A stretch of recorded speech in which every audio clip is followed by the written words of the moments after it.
Si el Señor nos concede su gracia, continuemos con el tema La restauración del verdadero Israel, segunda parte. Continuemos con el tema La restauración del verdadero Israel, segunda parte. Y veamos los dos encabezados que nos restan. 2. Confesemos y actuemos. 3. El Señor tu sanador. Entremos a nuestro segundo encabezado, que es confesemos y actuemos. Leo para ustedes las Divinas Escrituras, Oseas 14:3. Oseas 14:3. Asiria no nos salvará. No montaremos sobre caballos, ni nunca más diremos a la obra de nuestras manos: vosotros sois nuestros dioses, porque en ti el huérfano encontrará misericordia. Hace un momento vimos el volver que el Señor le dice al pueblo, al verdadero Israel: vuelve con palabras y di, quita toda iniquidad. Y este volver debe ser algo voluntario. Debe ser algo que mueva nuestra voluntad. Algo que no es forzado en el momento.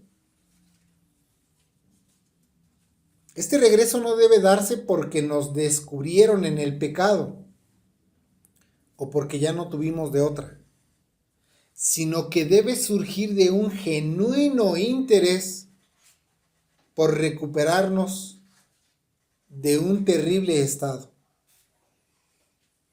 Este volver al Señor incluye una confesión completa y acciones concretas contra el pecado.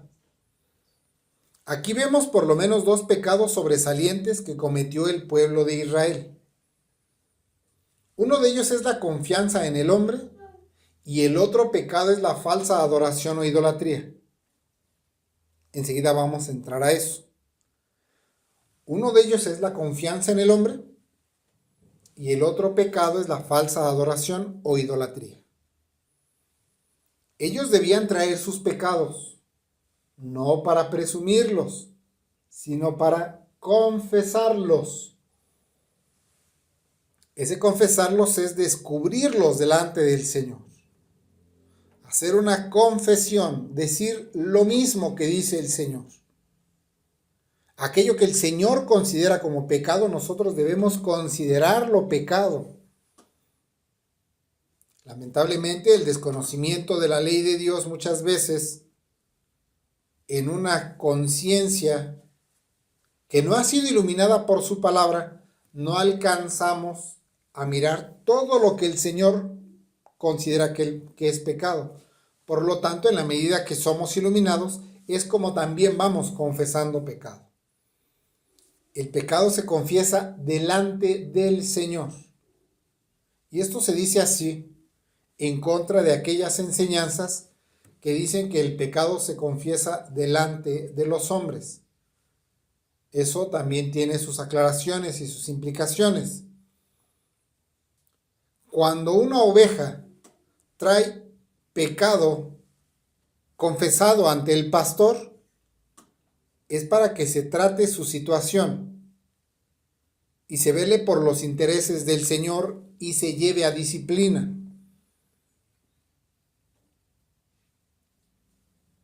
Pero el pecado que se confiesa delante del Señor, como veíamos hace un momento, es para que el Señor desarraigue ese pecado del corazón y concede el perdón del pecado. Porque en ese sentido el cura, el padrecito, el que esté al frente en la iglesia católica, él, aunque se le descubre el corazón, él no puede conceder el perdón de pecado, aunque ofrezca una fórmula de perdón de pecado. Así tampoco el pastor no ofrece el perdón de los pecados. Por eso se dice en ese sentido que el pecado se confiesa delante del Señor para que el Señor perdone el pecado. Y es mejor que cada uno de los que ha pecado, que cada uno descubra su corazón delante del Señor. Ese descubrir el corazón es traer todos y cada uno de los pecados de los cuales somos cargados para que el Señor los desarraigue.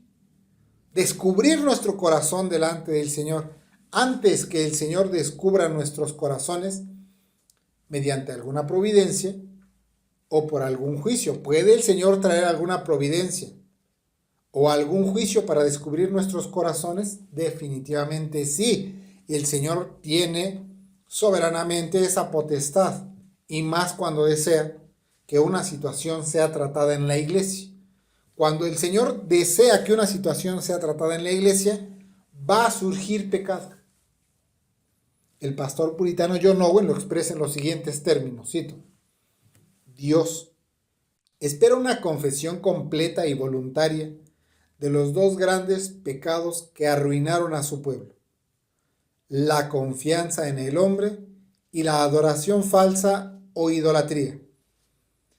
Asiria no nos librará. Y ya no diremos a la obra de nuestras manos, dioses nuestros. Termina la cita. Estos horrendos pecados son destructores del alma. Son pecados que arruinaron al pueblo de Israel. Y son pecados que nos pueden arruinar a nosotros. Vamos a mirar brevemente primero la confianza en el hombre.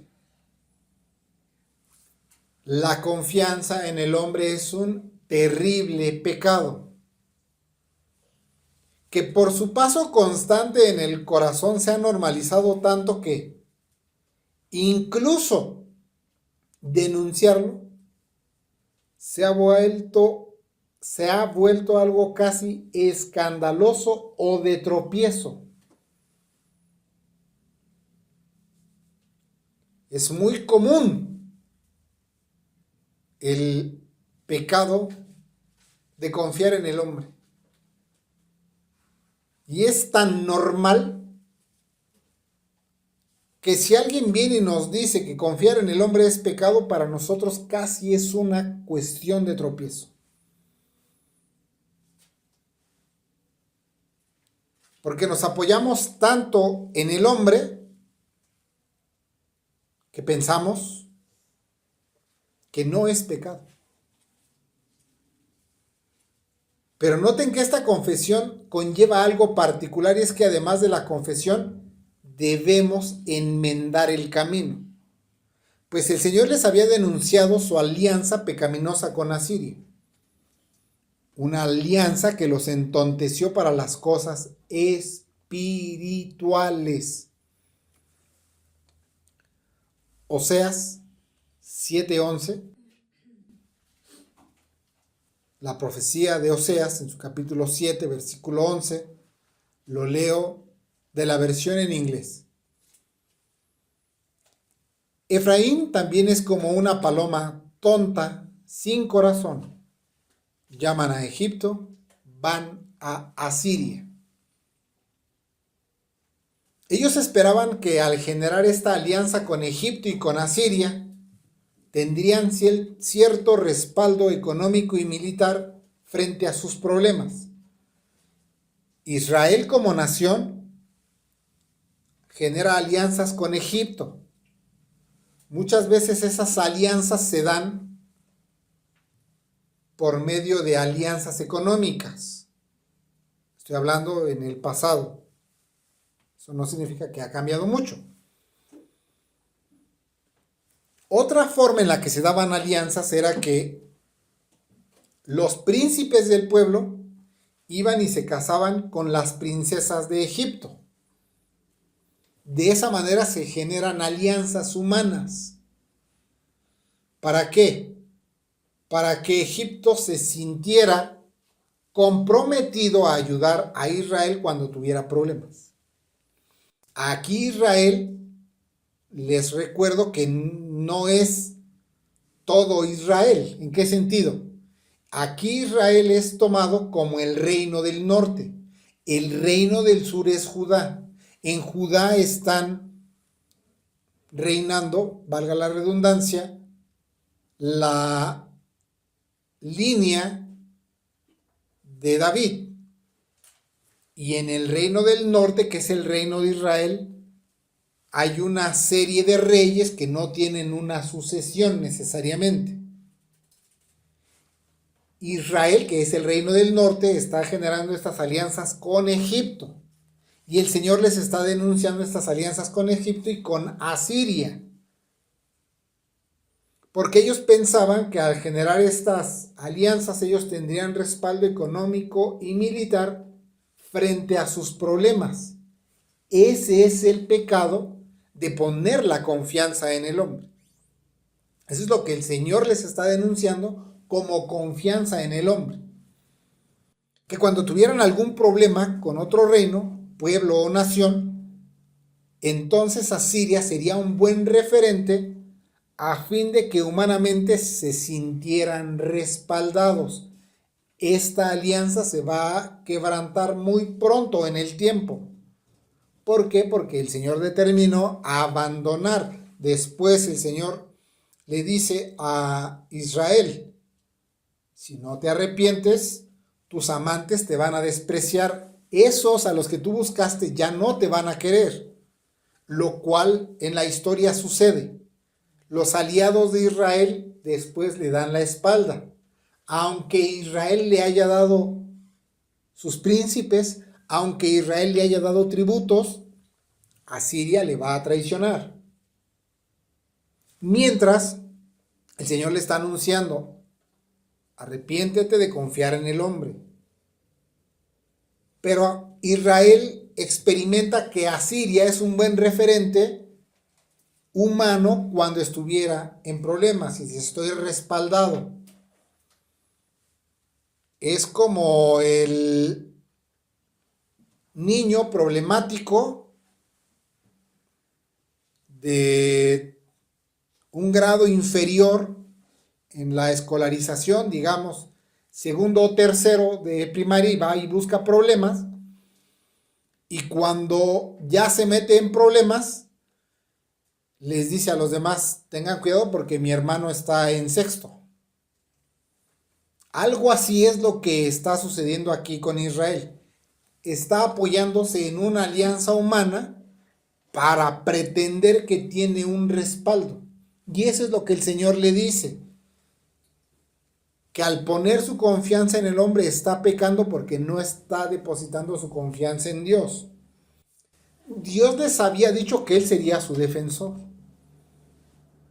si es que le obedecían. Es decir, la protección del Señor estaba condicionada. Bajo esas condiciones de obediencia, la protección está garantizada. Pero cuando se quebranta la condición, ya no hay garantía de protección. El Señor les había prometido guardarlos si ellos andaban humillados delante de Él. Evidentemente ellos ya no anduvieron humillados delante de Él, por lo tanto el Señor ya no está comprometido a brindarles su protección. Y en medio de esa situación, entonces, ¿qué hacen? Comienzan a confiar en el hombre y van y buscan protección con las naciones. Ellos no solo olvidaron la promesa de la protección de Dios, sino que olvidaron los hechos portentosos cuando el Señor los había librado anteriormente. Y ahora van y buscan apoyo en Asiria para obtener salvación frente a alguna guerra o invasión enemiga. Antes de que se dieran estas alianzas, recuerden, el Señor ya había librado a Israel antes. Antes el Señor ya les había concedido que fueran librados de reinos enemigos. Muchas veces el Señor les concedió ser librados de sus enemigos, si obedecían, si se arrepentían. Así, muchas veces nosotros confiamos más en las alianzas humanas que en la salvación del Señor. ¿Qué demuestra eso? Eso demuestra que muchas veces estamos en mayor disposición de quedar bien con nuestros familiares, amigos y conocidos antes que obedecer al Señor.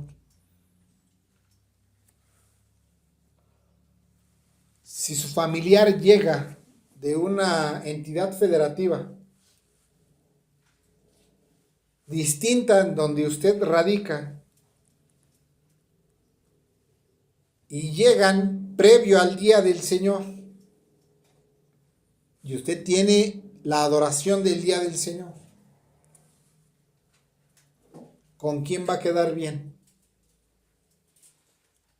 ¿Va a obedecer al Señor o va a quedar bien con sus familiares? La observancia del día de reposo sería la obediencia al Señor. Quedar bien con sus familiares, entonces se configuraría como la confianza en el hombre. Porque noten, el pecado consiste en poner la confianza en una criatura, pues la confianza solo debe depositarse en el Señor. Porque, ¿por qué razón pretenderíamos quedar mejor con nuestros familiares incrédulos antes que obedecer al Señor? Una de las razones sería porque no conocemos al Señor. Porque espiritualmente tal vez no le conocemos y al no conocerle, entonces, al no conocer su gloria, su grandeza, su belleza, entonces, al mirar poca gloria, poca belleza, entonces nos avergoncemos. Y entonces pensemos que hay mayor honor en la criatura. Y eso sería depositar la confianza en la criatura. Esa confianza de la que hablamos aquí se refiere a la confianza de esperar en la salvación espiritual del Señor. Confiar en el hombre, ahí una aclaración. No estamos diciendo que no debemos tratar con las personas y que en el trato con ellos hemos de depositar cierta confianza. No estamos diciendo eso porque en todo caso no sería posible interactuar con una persona debido a su falta de integridad. Pero en las relaciones humanas hemos de tener cierta confianza de tratar con las personas. Pero no nos estamos refiriendo a eso. Se refiere más bien a que no debemos poner nuestra esperanza en las criaturas. Que no debemos tener mayor estima por las criaturas que por el Señor. Que toda nuestra confianza debe estar puesta en el Señor. Entonces, cuando el pueblo viniera y reconociera y dijera, porque el Señor les dice, vengan y preséntense con estas palabras, quita toda iniquidad. Ya no acudiremos a Asiria. ¿Qué estaría haciendo el pueblo? Estaría reconociendo que anteriormente sí habían puesto su confianza en el asirio. Y esto vendría a ser su confesión. Pero que a partir de ahora ya no lo harían. ¿Qué significa eso? Un compromiso de abandonar su pecado. Eso es una acción. Una es la confesión y otra es la acción que se está llevando con respecto de ese pecado. Pues reconocer que Asiria no puede brindar salvación es reconocer que las alianzas humanas son frágiles y que no pueden ser garantía de salvación. Lo mismo con nosotros, al reconocer que la criatura, uno igual que nosotros, no puede brindar salvación, es reconocer que las alianzas humanas son frágiles. Y esas alianzas humanas no pueden garantizarnos salvación. Es decir, al renunciar a confiar en Asiria, estarían reconociendo que tienen un Dios al cual pueden acudir. Ya no estarían viendo fuerza en Asiria, ya no se estarían apoyando en Asiria como alguien que puede darles ese respaldo, sino que pueden acudir al Señor reconociendo, tenemos un Dios al cual podemos recurrir en medio de todas nuestras circunstancias. Pues miren, ellos mismos estarían expresando que no montarían en caballos. ¿Qué significa eso? Es una metáfora, ya que viene hablando de la confianza en la alianza de un pueblo, es decir, de Asiria y de Egipto, particularmente de Asiria, y luego habla de no montar en caballos. Eso bien puede hacer referencia a no confiar en la caballería que adquirían de Egipto. Se sabe que los mejores ejemplares para cabalgar, en este caso caballos obviamente, venían de Egipto. Las mejores razas de caballos venían de Egipto. Y estaban dispuestos a no confiar en la caballería que adquirían de Egipto. Pero también significa que no pasarían de confiar de una criatura a otra. No pasarían de confiar de su alianza a Egipto a poner su confianza en la caballería que habían adquirido para los propósitos que fueran. Pues pasar de confiar en Asiria frente a algún conflicto bélico en caso de que fallara Asiria, todavía tendrían sus caballos. Caballos de las mejores razas. Caballos africanos. Pero incluso estarían renunciando a pasar de una criatura, confiar de una criatura a otra. Estarían renunciando de saltar de una criatura a otra para tratar de encontrar salvación. Y entonces estarían determinando confiar solo en el Señor, el único que puede librarlos. En ese sentido, el verdadero arrepentimiento consiste en confesar el pecado, renunciar a confiar en las criaturas y depositar toda nuestra confianza en Dios. De ahí que si vamos a ser restaurados de nuestra condición y hemos de ser recuperados y hemos de volver a ser fuertes y sanos espiritualmente, entonces, ¿qué has de hacer? Has de confesar pecado. Has de renunciar a toda confianza vana en las criaturas y has de poner toda tu confianza en el Señor. El siguiente pecado que ha de confesarse y de abandonarse es la adoración falsa o idolatría. La forma más común que en la antigüedad se practicaba la falsa adoración era la de hacer figurillas, imágenes y estatuillas. Pues es el ejemplo que nos otorga el segundo mandamiento, contra el cual se prohíbe expresamente la falsa adoración. No es que eso simplemente sea la falsa adoración, es decir, no es que hacer figurillas, imágenes y estatuillas sea todo lo que es la falsa adoración. Pues ofrecer un culto de una manera como Dios no lo mandó también es ofrecer falsa adoración. Este arrepentimiento incluía que ya no le darían homenaje a la obra de las criaturas, sino que rendirían todo homenaje al Señor, que es al único al que es debido. Pues observen que ellos hacían sus esculturas y estatuillas y al mirarlas decían, dioses nuestros. Se entregaban al culto de lo más vil e irracional.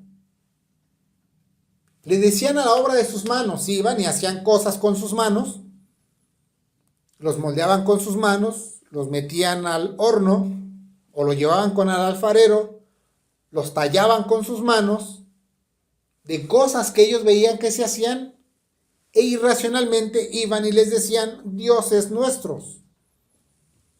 Y aquí estarían comprometiéndose a que ya no le darían ese honor a esas estatuillas y ya no le darían ese honor a la obra de sus manos. Entonces observen que en este arrepentimiento se van desvinculando en su mente racional y en sus afectos de aquello que aman. ¿Por qué? Porque sus afectos estaban enganchados de objetos pecaminosos. Pero ahora debían engancharse a objetos de fe. Y para que eso surja o se genere, se requiere la operación, poder y gracia del Espíritu de Dios. Tú con tus propias fuerzas no puedes tomarte o engancharte de objetos de fe. Requerimos la operación, el poder y la gracia del Espíritu de Dios para que nos enganchemos de los adecuados objetos de la fe, mandamientos, promesas o del Señor mismo. Entonces, esto significa que regresar a rendir culto verdadero era la forma en la que debían demostrar arrepentimiento. Esto significa regresar a rendir culto verdadero. El culto exigido y aceptado por Dios, un culto instituido divinamente, no un culto ingeniado ni creativo, sino el verdadero culto espiritual. En ese sentido, ¿cuál era el culto espiritual? El que Dios había mandado. Porque ellos se habían ido y se habían hecho de lugares altos. Particularmente Israel, como ya hemos dicho, tenía un becerro en Dan y otro becerro en Betel. Y uno de sus reyes les había dicho, les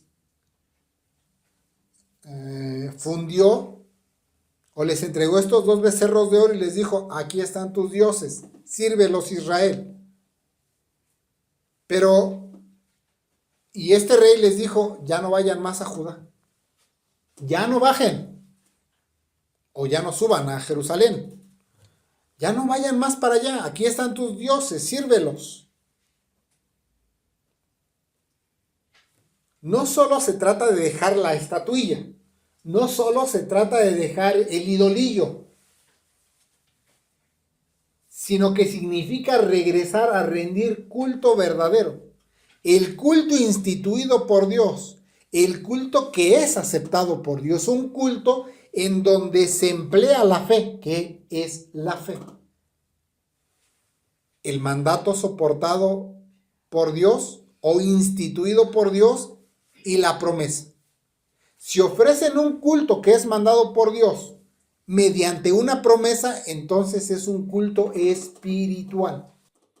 Y es allá donde tenía que regresar el pueblo de Israel, a ofrecer un culto verdadero, un culto divinamente instituido.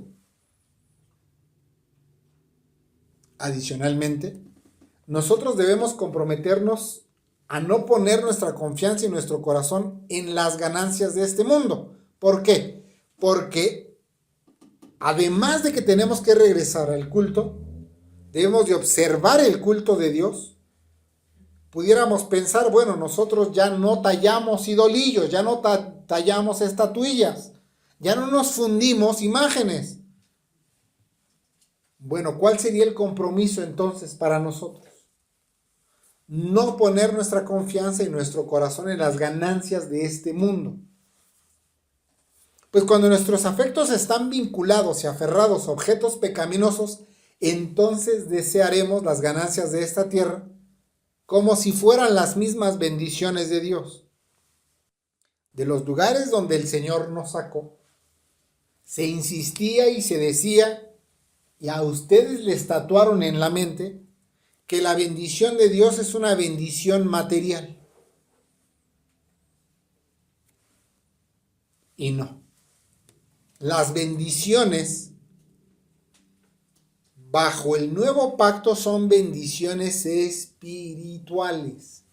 De ahí que hemos de renunciar a las ganancias terrenales como si fueran las bendiciones de Dios. Miren, las ganancias de esta tierra deben ser consideradas como migajas y no como el manjar de Dios para sus hijos.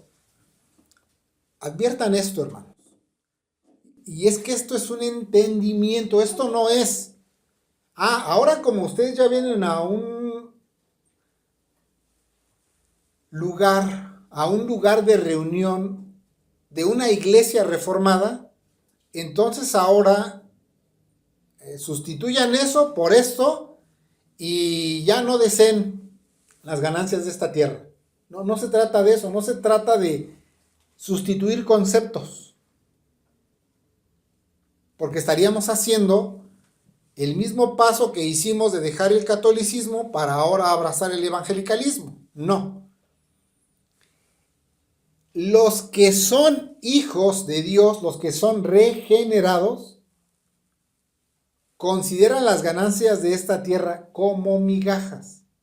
No es que a partir de ahora les estamos retando para que comiencen a considerar así las ganancias, sino que los hijos de Dios consideran que lo que Dios ofrece espiritualmente es la bendición, es la riqueza y el manjar de Dios para sus hijos. El regenerado considera esas cosas que son espirituales como lo más grandioso. Por eso decimos que las ganancias de esta tierra deben ser consideradas como migajas y no como el manjar de Dios para sus hijos. En una casa donde hay mascotas, a los hijos se les da la comida, no así a las mascotas. Bueno, no sé mucho de mascotas, pero antes a los perros no se les daban croquetas. A los perros se les daba el desperdicio de las comidas. Y pensando en eso, ¿cuántos de ustedes anhelan la comida de los perros? Pues así los hijos de Dios no desean las ganancias de esta tierra, considerándolas el sobrante de las bendiciones espirituales. ¿Por qué? Porque el Señor les da manjares espirituales a sus hijos. Y las migajas se las da a los que no son sus hijos. Las ganancias de esta tierra deben ser consideradas migajas. Y eso también nos lleva a reflexionar sobre nuestras acciones religiosas. ¿Por qué? Porque muchas veces nuestra acción religiosa puede llevarnos a tener un orgullo. Y estaríamos muy orgullosos de que ahora servimos un culto espiritual. Ahora nosotros tenemos este culto. Y nos sentiríamos orgullosos. No. El culto es de Dios. Las ordenanzas son de Dios. La gloria es de Dios, no de los hombres. No es que tomamos las ordenanzas y nos sentimos orgullosos de tenerlas. No debemos enorgullecernos de nuestras acciones religiosas, porque precisamente eso sería decirle a la obra de nuestras manos, dioses nuestros. Por lo tanto, hemos de renunciar a las ganancias de este mundo y al orgullo en la religión. Ahora, renunciar a las ganancias de esta tierra, pongan atención, les voy a decir algo que no significa ese renunciar a las ganancias de esta tierra. Porque les decimos, hermanos, tienen que renunciar a las ganancias de esta tierra.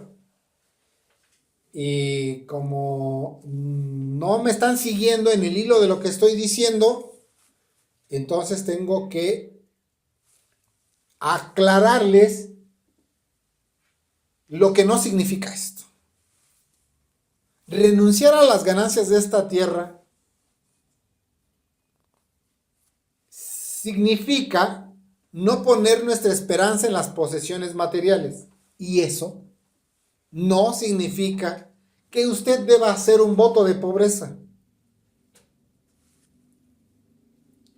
Hermano, ¿por qué le anda batallando? ¿Por qué se viene desde el paradero caminando hasta acá? Si son más de 10 kilómetros. No, es que yo hice voto de pobreza, pastor. ¿Quién le dijo que hiciera voto de pobreza? No, el Señor no le está mandando a hacer voto de pobreza. ¿Por qué no se compra unos zapatos nuevos? Si tiene el recurso. No, es que eso es anhelar las riquezas de este mundo. No se confunda. No significa hacer votos de pobreza. El Señor no le está mandando a hacer un voto de pobreza. Y tampoco significa que vas y te contratas en una empresa y les trabajas ya gratis. Hermano, ¿y por qué no tiene dinero? ¿Qué no está trabajando? No, sí estoy trabajando, pero estoy trabajando de gratis porque renuncié a las ganancias de esta tierra. No, no hemos dicho tal cosa. Estas cosas tienen un sentido espiritual. La remuneración del trabajo es legítimo, siempre que el trabajo haga el bien. Lo que decimos es que la bendición espiritual de Dios no consiste en concedernos bienes materiales, sino en riquezas espirituales.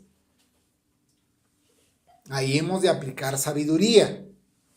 Entonces, no les estamos diciendo, hermanos, vayan y hagan votos de pobreza. O castíguense ustedes porque si ustedes algún día llegan en taxi, son mundanos. No, tampoco. No les estamos diciendo eso. Si alguna ocasión, hermanos, tienen que hacer uso de un servicio de taxi, de aplicación, háganlo. No se les impide. Eso no significa que son mundanos. Y no contratar un servicio de taxi por aplicación no significa que están renunciando a las ganancias de esta tierra. Bien, pero este regreso al Señor ha de ser un ruego sumamente humilde, pues nuestro texto dice, porque en ti el huérfano encontrará misericordia. Esto es reconocer nuestra incapacidad de venir al Señor. El Señor ha prometido ayudar a los huérfanos. En este caso, no de aquellos niños que quedaron sin padres y que no tienen quien les ayude.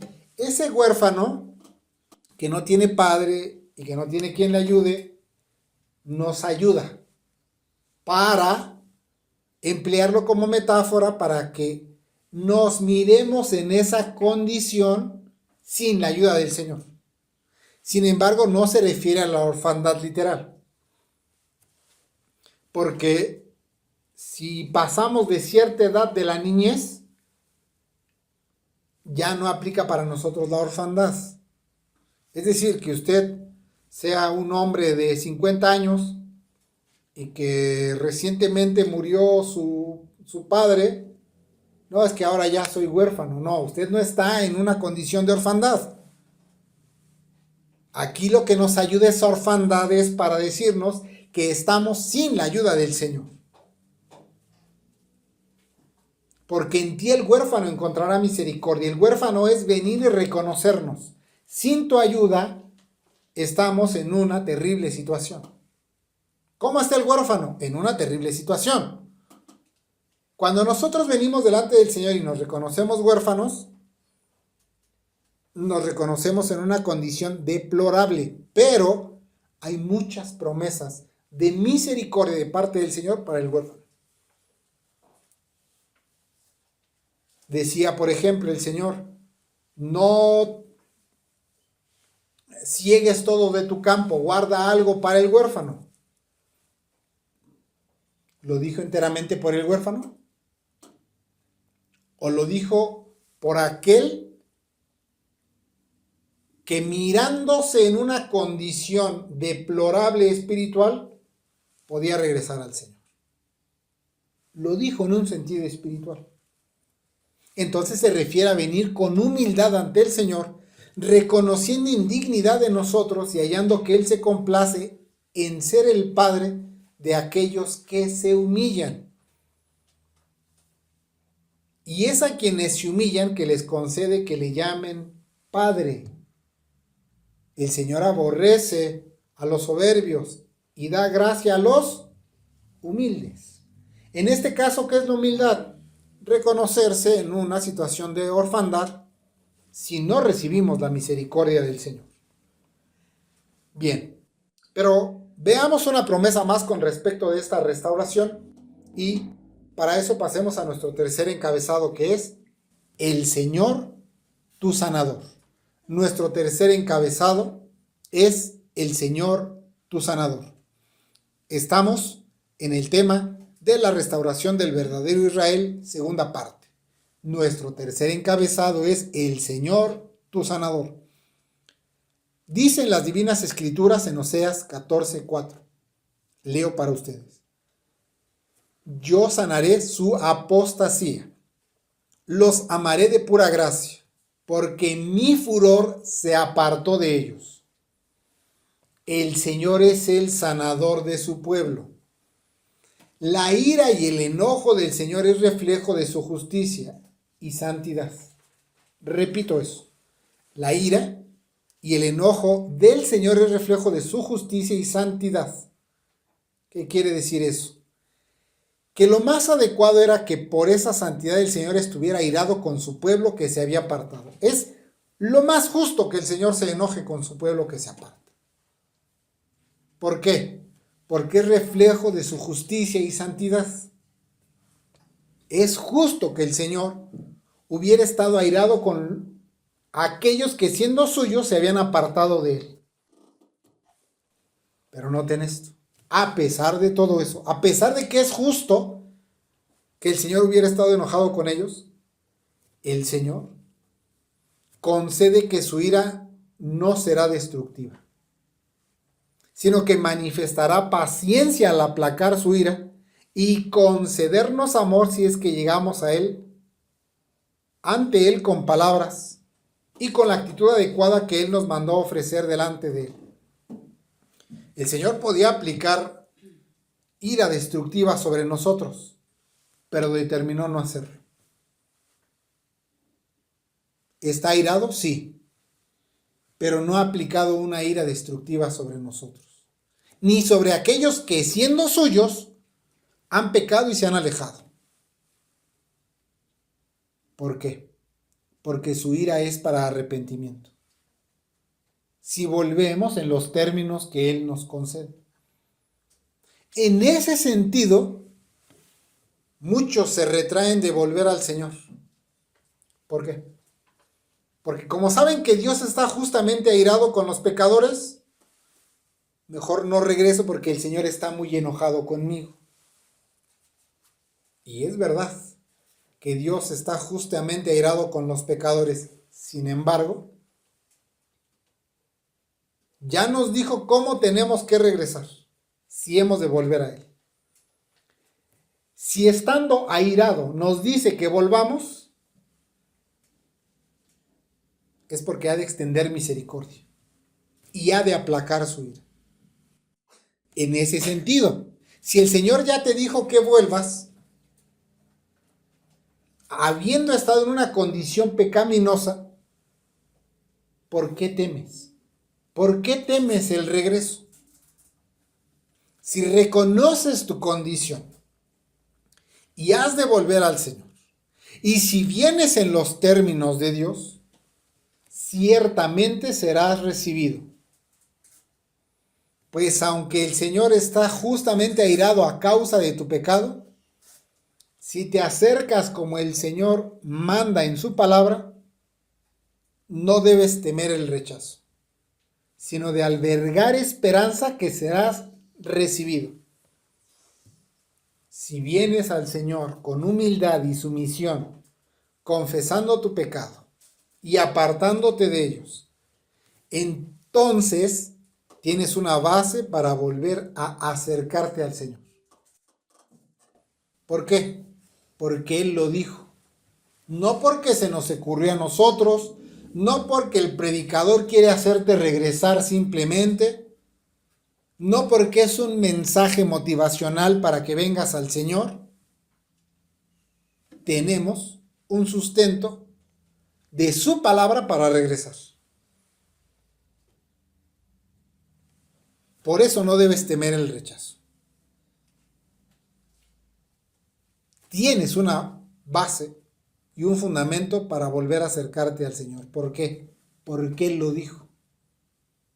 Es decir, aunque el Señor está justamente airado con los pecadores, Él no es implacable con esa ira si te presentas arrepentido. Si vienes arrepentido, el Señor está dispuesto a continuar aplacando su ira. En otras palabras, el Señor tiene disposición de reconciliarse con aquellos que se reconcilien con Él de acuerdo a la voluntad revelada. Nos está estableciendo aquí cómo regresar. Nos está diciendo que volvamos. Nos está diciendo las palabras que hemos de traer en nuestra oración para volver a Él. Nos está diciendo cómo hemos de tratar con nuestro pecado. Y tiene disposición de reconciliarse si lo hacemos de acuerdo a esa voluntad. Entonces, si te has apartado del Señor, si te has alejado del Señor siendo su pueblo verdadero, si has dejado la mortificación, si has descuidado la mortificación y el principio de operatividad del pecado ha hecho grandes estragos en ti, pero vienes en los términos de Dios y oras que el Señor quite toda iniquidad y determinas alejarte de la práctica de tus delitos y maldades, entonces el Señor, escuchen esto, promete sanar tus desviaciones y apostasías. Miren de nuevo la metáfora inicial de toda esta profecía. Y es que Oseas debía tomar una mujer ramera por esposa. A su vez ella viene a ser la metáfora del falso Israel o el falso profesante. En este caso, Oseas estaría tomando nuevamente a su esposa. Después de toda su conducta fornicaria y ramera, lo que sería más acorde a eso sería desecharla por completo. ¿Sí o no? Sí. Lo razonable es que Oseas estuviera airado por la conducta de su esposa. Pero miren, la vuelve a tomar de puro amor. Así el Señor para con Israel. Después de todas sus desviaciones y apostasías, si regresa al Señor y en humildad y sumisión, entonces sería aceptado. Eso aplica para cada pecador que se ha alejado por andar sirviendo a sus pecados. Que aunque lo más acorde sería que solo recibiera la ira de Dios, miren, el Señor está dispuesto a que si acerca, será recibido. Pues el Señor promete sanar su apostasía. El término hebreo para la palabra sanaré es Rafa, que literalmente significa remendar con puntadas. ¿Se dan cuenta que eso es lo que hacen los médicos que extirpan algún cuerpo extraño de alguna persona y luego la remiendan con puntadas? El Señor va a extirpar el pecado. Y cuando el extirpe va a doler. Pero luego el Señor va a remendar con puntadas. No que el Señor provocó el mal lo provocó el pecado. Rafa tiene la idea de curar, sanar y restaurar. Curar es aplicar un fomento. Sanar significa que se va regenerando. Restaurar significa que pasa de debilidad a fuerza. Esa misma palabra se registra en Génesis 20:17. Lo leo de la versión en inglés. Entonces Abraham oró a Dios y Dios sanó a Abimelech, a su mujer y a sus siervos, y ellas dieron a luz hijos. ¿Recuerdan ese relato histórico? Abimelech toma a Sara y en la noche él tiene una visión o un sueño y el Señor le dice: ¿qué has hecho? Y Abimelech en sueños dice: Señor, tú sabes que lo hice con inocencia de mis manos, porque él me dijo: es mi hermana. Y el Señor le dijo: sabe que yo te guardé de no tocarla. Ve y ponte humilde con Abraham. Y él orará por ti y sanarás. Y viene Abimelech con Abraham y le dice: ¿qué has hecho? ¿Por qué me hiciste esto? Tú me dijiste que era tu hermana. Ciertamente es mi hermana. Porque yo le solicité este favor. Cuando íbamos a distintos lugares le dije, hazme este favor, no digas que eres mi esposa, di que eres mi hermana. No debiste haber actuado así, debiste haberme dicho la verdad, estoy parafraseando. Y entonces dice la escritura que Abraham oró a Dios. Y Dios sanó a Abimelech y a su mujer y a sus servas, y ellas dieron a luz hijos. ¿Por qué? Porque cuando Abimelech tomó a la mujer de Abraham, Dios cerró el vientre de las mujeres para producir infertilidad. Y el Señor no le concedió tocar. Y aún así le envió un juicio. Y en medio de ese juicio, Abraham ora y Dios sana a Abimelech, que esa es la palabra Rafá, sanó. Le restauró a la salud. Y sanó a su mujer y sanó a sus siervas. Y entonces, ¿cómo sabemos que los sanó? Porque dieron a luz hijos. El pastor puritano John Owen lo expresa en los siguientes términos. Cito: aunque Dios sanará nuestras rebeliones y nos amará de pura gracia, no obstante, se requiere de nosotros que nos arrepintamos y Dios nos da la capacidad para hacerlo. Dios se da a sí mismo el título, yo soy el Señor tu sanador. Como enseña Éxodo 15:26, termina la cita. El Señor se da a sí mismo el título de yo soy el Señor tu sanador. La realidad que el Señor se dé a sí mismo el título de sanador significa que nos concede la capacidad para el arrepentimiento. Pues estas palabras fueron dichas al pueblo bajo Moisés en Éxodo 15:26. Leo la versión en inglés.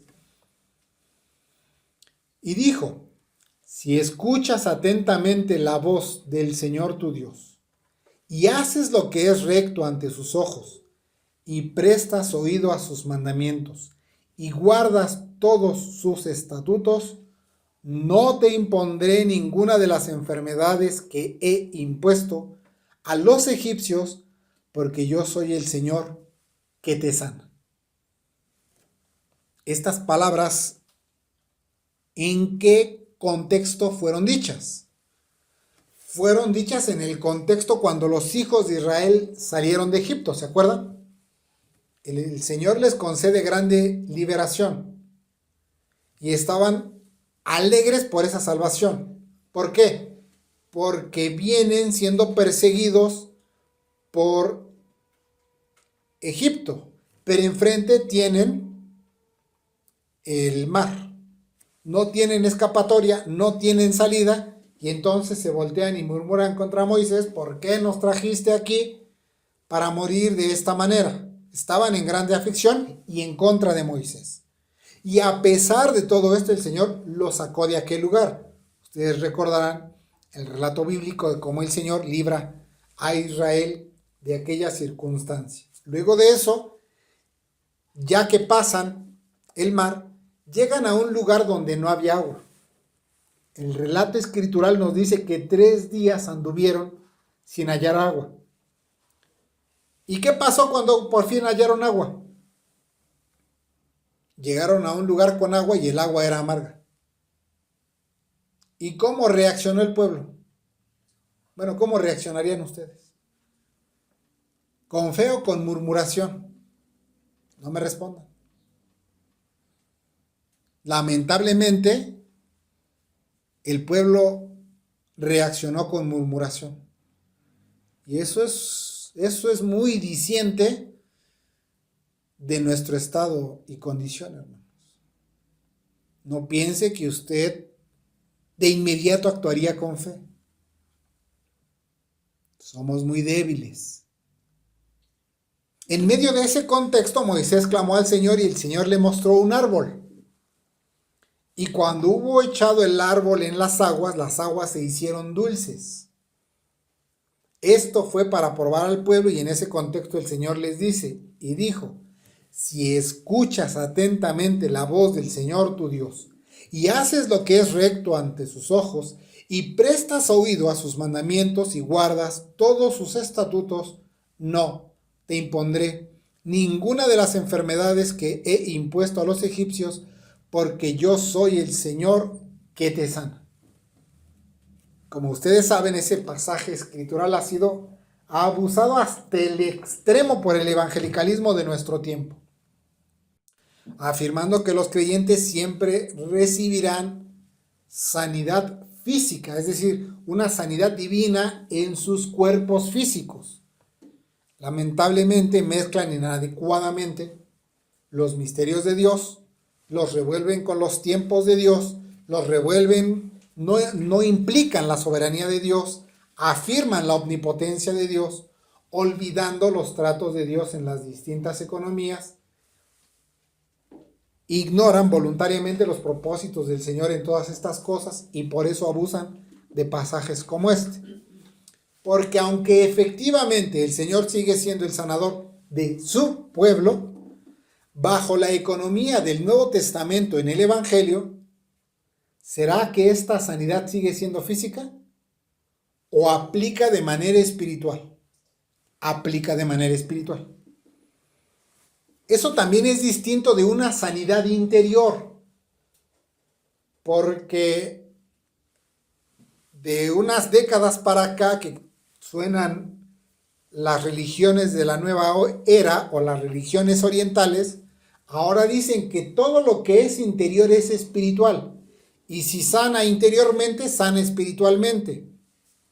Una cosa es que sea interior y otra cosa es que sea espiritual. Nada tiene que ver con que una cosa sea espiritual y una cosa sea interior. Una cosa no tiene que ver con la otra. Espiritual, como ya se nos ha enseñado, es relacionado al Espíritu Santo. Que sea del interior no lo hace espiritual. Bien, entonces, el Señor brinda una sanidad espiritual, no una sanidad interior, una sanidad espiritual. Es a donde está dirigido la promesa del cual el Señor se da el título de yo soy tu sanador o el que sana. En donde aquellos creyentes que por descuido del principio de la vida espiritual y al dejar de mortificar el pecado, han venido a una condición de tal debilidad que se puede afirmar que están enfermos. En medio de esa enfermedad, si es que se acercan con sumisión y humildad, confesando sus pecados y comprometidos a renunciar a sus maldades y pecados, entonces se les promete que por sanidad volverán a ser fuertes y vigorosos espiritualmente bajo el Señor que asimismo se ofrece como el sanador. Miren, qué maravilloso. Un sanador, sanador espiritual. Él mismo se da el título del sanador. Si el Señor no se hubiera ofrecido como el sanador de aquellos que se han vuelto débiles y enfermos espiritualmente, estaríamos esperando en una fábula y en una alucinación fantástica. Se dice, tal vez de relatos, tal vez fantásticos también, se dice que aquellos que se deshidratan en el desierto, una de sus primeras alucinaciones es esperar un oasis, es decir, un poco de agua para refrescarse. Cualquier vaso de agua es un oasis en ese caso. Es un falso remedio, no está ahí. Si el Señor no se hubiera ofrecido como el sanador, nosotros tendríamos una alucinación fantástica. ¿Por qué podemos esperar que el Señor restaure a los que se han debilitado espiritualmente? Podemos confiar porque Él mismo se ha dado el título de sanador. Un sanador aplicado a nuestras almas enfermas de pecado. De otra manera no podríamos esperar sanidad. Y esta restauración a la comunión con el Señor se hace de puro amor de parte de Dios. Y esto nada tiene que ver con la criatura. Porque en nuestra época se habla del gran amor de Dios y se piensa más en el valor de la criatura que en el valor y la dignidad de Dios que está brindando el amor. Que habiendo sido ofendido, Él mismo paga la deuda por el pecado, viene y entonces ofrece el medio para volvernos a Él. Y con todo eso, y a pesar de todo eso, está dispuesto a reincorporarnos a la comunión que nosotros perdimos. Está dispuesto a recuperarnos a la comunión con su Hijo Jesucristo. El pastor puritano John Owen lo expresa de la siguiente manera, cito: la única razón para sanarnos es su amor libre y soberano, el cual no merecemos. Esta sanidad incluye el perdón de nuestros pecados pasados y un suministro de gracia para hacernos fructíferos en la obediencia. Yo seré a Israel como rocío, él florecerá como lirio y extenderá sus raíces como el Líbano. Termina la cita. ¿Esta restauración es para todo el mundo? No. Esta restauración no es para todo el mundo. Esta restauración no es para aquel que nunca ha tenido una verdadera relación vital con el Señor Cristo, sino que esta restauración está dirigida a aquellos que, habiendo sido unidos vitalmente a Cristo, luego han cedido al pecado, tragando pecado sin amargarse y dejando que el principio de operatividad del pecado comience a ganar terreno. El principio de pecado es un principio vencido y destronado del corazón, que sin embargo no fue debidamente mortificado y por consecuencia ha producido grandes males en el alma. Y ahora, herido, aún herido, se ha robustecido y reclama su antiguo trono de dominio. Esta restauración es para aquellos que, al considerar su condición, reconocen que han cedido al pecado y ahora reconocen que deben volver a ser recuperados o restaurados. Pues precisamente esta restauración incluye tanto el perdón de los pecados pasados que nos llevaron a esa terrible condición, como también incluye un suministro de gracia fresca para volver a hacernos fructíferos. Es decir, poder destructivo contra el pecado. A aquellos que han cedido al pecado y se pueden reconocer caídos. ¿Caídos en qué sentido? Caídos en el sentido de haber sido derrotados por el pecado. Y entonces deben acudir al Señor para volver a ser fuertes y sanos. En ese sentido, si estamos débiles y enfermos espiritualmente, debemos valorar grandemente el ofrecimiento del Señor para concedernos su gran amor que no merecemos. El pastor puritano John Owen nos expresa lo siguiente, cito: es verdaderamente algo grande el tener nuestras rebeliones sanadas y tener una conciencia de la belleza y la gloria del amor divino, la misericordia y la gracia actuando nuevamente en nuestras vidas. Termina la cita. Es algo, verdaderamente algo grande, el tener nuestras rebeliones sanadas y tener una conciencia de la belleza y la gloria del amor divino. ¿Por qué, hermanos? Porque estas cosas se comunican a la conciencia. El amor de Dios y la paz de Dios en un lenguaje espiritual se comunican a la conciencia. ¿Cómo? Con una gracia actuando en nuestras vidas contra el pecado.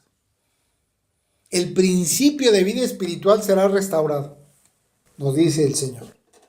Se te otorgarán nuevas fuerzas. Ese principio volverá a actuar vigorosamente en nuestras almas si venimos al Señor, como Él nos ha dicho que lo hagamos. Es hora de volver a confiar en Cristo. Es momento de volver a experimentar la gracia operativa de Dios contra el pecado.